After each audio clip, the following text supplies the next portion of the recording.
Assalamualaikum warahmatullahi wabarakatuh. Innal hamdalillah wassalatu wassalamu ala Rasulillah wa ala alihi washabbihi wa man amma ba'du. Bagaimana kabarnya? Alhamdulillah, materi hari ini materi yang ke-10 kaitan dengan ilmu rijalul hadis. Di mana ilmu rijalul hadis ini ada dua, ada tarikhul ruwat dan ilmu al-jarh wa ta'dil. Mengapa kita harus mengenal ilmu-ilmu semacam ini agar kita memahami? Karena tujuan akhir belajar ini kita memahami tingkatan daripada para perawi, apakah tingkatan keadilan atau tingkatan kecacatan. Yang pertama, ilmu tarikhul ruwat. Apa yang harus dikaji dalam ilmu tarikhul ruwat?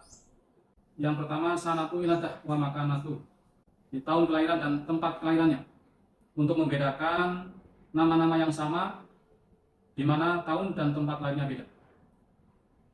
Tentunya diawali dengan namanya siapa, lahir di mana, tahun berapa. Yang kedua tentang iqamatuh, domisili. Karena kadang lahir di Mekah belum tentu selalu di Mekah, kadang pindah ke Madinah atau ke Irak atau ke Basrah. Untuk membedakan nama-nama yang sama tapi kadang iqamah domisilinya berbeda-beda. Yang ketiga laqabuhu wa kunyatuhu. Laqab gelar. Seperti ada Abu Hurairah itu kan laqab. Atau kunyah yang menyebut keturunan yang ini. Ada Ibnu Abbas, ada Anas bin Malik, dan ada Malik bin Anas. Ini kan Zabid. Tentunya abadnya pun beda antara Anas bin Malik sebagai seorang sahabat dengan Malik bin Anas seorang tabi'in. Jadi tabi'in yang menjadi imam mazhab Malik. Yang keempat, masyayihi wa talamidhihi. Di guru-guru yang pernah diambil ilmunya siapa saja. Dan tentunya murid-muridnya, karena akan diketahui. Jadi dia berguru kepada siapa, karena kadang-kadang ada nama yang sama tapi gurunya beda. Atau muridnya juga jumlahnya tidak sama. Akan bisa membedakan antara nama Abdullah yang mungkin Abdullah bin Umar dengan Abdullah bin Amr al-Misri. Yang kelima, sanatul wafat, tahun meninggalnya. Jadi meninggalnya di mana, tahun berapa, untuk mengetahui. Karena ini kaitannya nanti juga tentang tobakot atau rutbatuh. Dia tobakot keberapa? Jadi kalau sahabat tobakot pertama ya. Kemudian menanjak tobakot kedua, sudah masuk hampir akhir abad pertama, abad kedua. Itu kaitan dengan yang dipelajari dalam ilmu tarikhul ruwat. Yang kedua, ilmu al-jarh wa ta'dil. Menilai perawi apakah cacat ataukah adil. Tingkatan-tingkatan perawi yang adil dan tingkatan perawi yang cacat. Yang pertama, tingkatan maratibut ta'dil, tingkatan perawi yang adil. Ada awsaqun nas, perawi yang paling terpercaya. Sehingga nanti ada namanya sanad emas ya. Jadi karena hadis ini diriwayatkan oleh Anas bin Malik ya, atau di dalam kitab yang Malik bin Anas ya, itu kan ada sanad karena pendek ya. Jadi seorang tabi'in ke sahabat langsung kepada Nabi, maka tidak banyak rangkaian rantai-rantai sanad yang orang-orang para perawinya orang-orang terpercaya.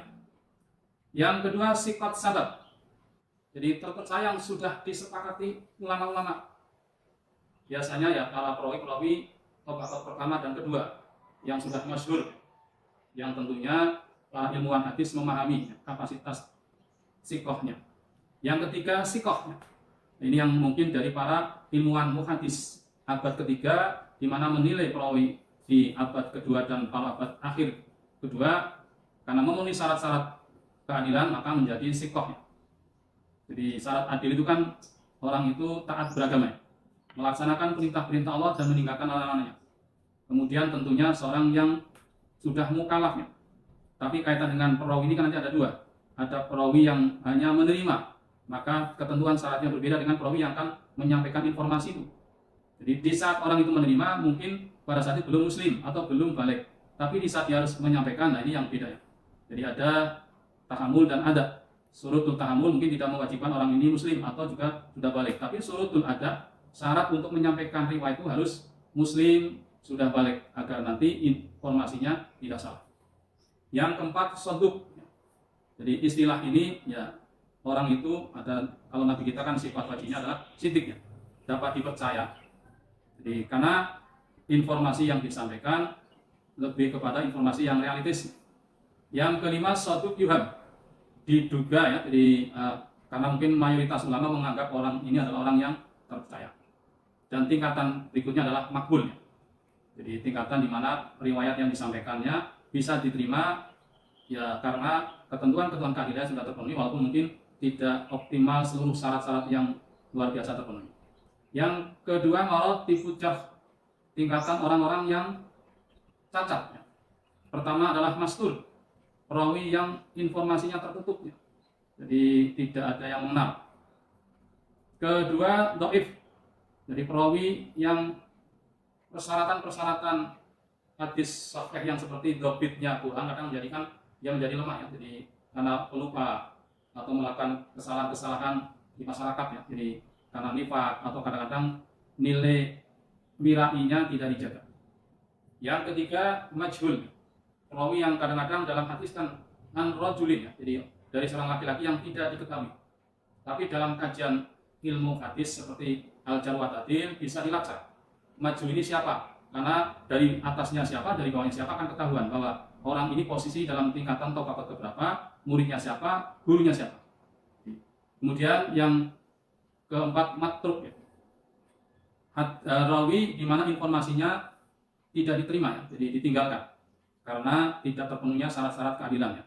Apakah faktor mungkin seorang Islam yang tidak bisa menjalankan perintah secara penuh?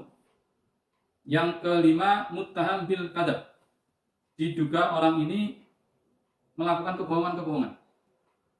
Jadi masih dalam dugaan, ya. Jadi karena mungkin dia menginformasikan, dia tidak tahu informasi itu sumbernya dari orang yang bohong, ya. Jadi masih dalam dugaan-dugaan. Dan yang paling jelek adalah tingkatan kadzab. Jadi orang yang pembohong, ya. Jadi yang hari ini seringkali ada istilah penyebar hoax, ya. Bahkan mungkin bukan penyebarnya, tapi yang